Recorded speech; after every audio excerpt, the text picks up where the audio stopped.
हमारे प्रधानमंत्री जी ने पैकेज को लेकर के किस तरह की बोली लगा रही थी। 50,000 करोड़ दे दें, 75,000 करोड़ दे दें, कितना दे दें। एक ढंग से बिहार और बिहारियों का वो अपमान था। उस पैकेज का हिसाब किताब नहीं मिला कि वो गया कहाँ पैकेज। नमस्कार, आप देख रहे हैं लाइव सिटीज और मैं हूं आपके साथ शिप्रा झा। बिहार विधानसभा चुनाव सर पर है और ऐसे में सत्ता पक्ष और विपक्ष की तरफ से बयानों के तीर छोड़े जा रहे हैं। इसी कड़ी में आरजेडी के वरिष्ठ नेता शिवानंद तिवारी ने बीजेपी पर निशाना साधा है, बीजेपी पर जमकर हमला बोला है। उन्होंने ये कहा कि इस बार भी बिहार चुनाव में बीजेपी लोगों को चुनावी मुद्दे से हटाने की कोशिश कर रही है।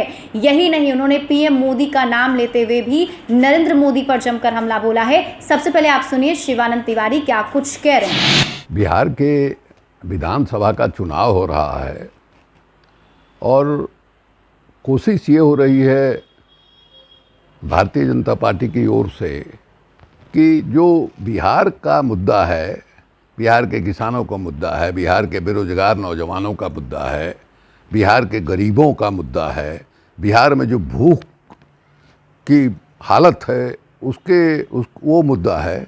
इन जरूरी मुद्दों से लोगों का ध्यान जो है माने भटकाया जाए, ये कोशिश चल रही है।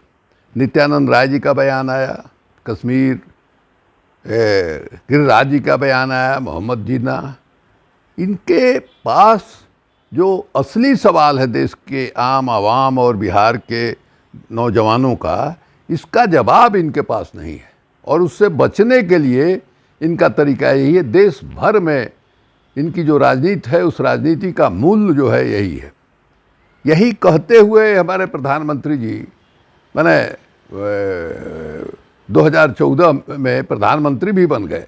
उसी तरीके को बिहार में इस्तेमाल करने की कोशिश हो रही है। इसके पहले भी हुई थी कोशिश, लेकिन इस बार बिहार की जनता जो है सतर्क है और बार बार यही सवाल पूछ रहे हैं कि भाई हमारा जो असली सवाल है उसको बताइए।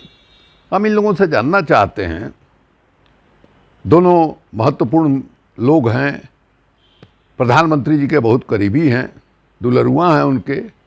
हम उनसे जानना चाहते हैं, याद कीजिए 2015 का जब विधानसभा का चुनाव हो रहा था, आरा की चुनावी सभा में, रमना मैदान की चुनावी सभा में हमारे प्रधानमंत्री जी ने पैकेज को लेकर के किस तरह की बोली लगा रही थी। 50,000 करोड़ दे दें, 75,000 करोड़ दे दें, कितना दे दें। इस तरह से इतना अपमानजनक वो लगा था। एक ढंग से बिहार और बिहारियों का वो अपमान था और अंततोगत्वा उन्होंने कहा कि हम बिहार को 1.25 लाख करोड़ रुपए का पैकेज दे रहे हैं। आज तक बिहार की जनता को उस पैकेज का हिसाब किताब नहीं मिला कि वो गया कहाँ पैकेज, किस मद में खर्चा हुआ और कितना खर्चा हुआ, इसकी कोई जानकारी नहीं है। हम नित्यानंद राय जी से, गिरिराज जी से, गिरिराज हमारे छोटे भाई की तरह हैं, हम उनसे पूछना चाहते हैं कि भाई प्रधानमंत्री जी से क्या पता लगाओ यार कि वो गया कहाँ पैकेज और किस किस मद में खर्चा हुआ। अभी अभी किसानों को लेकर के माने कानून जो है माने बदला गया, 3 नए कानून बनाए गए। इसको लेकर किसानों में बड़ा रोष है और लोग माने आंदोलन कर रहे हैं। प्रधानमंत्री जी की ओर से बार बार ये कहा जा रहा है कि जो न्यूनतम समर्थन मूल्य जो किसानों के उत्पादन का सरकार तय करती है वो उनको मिला करेगा।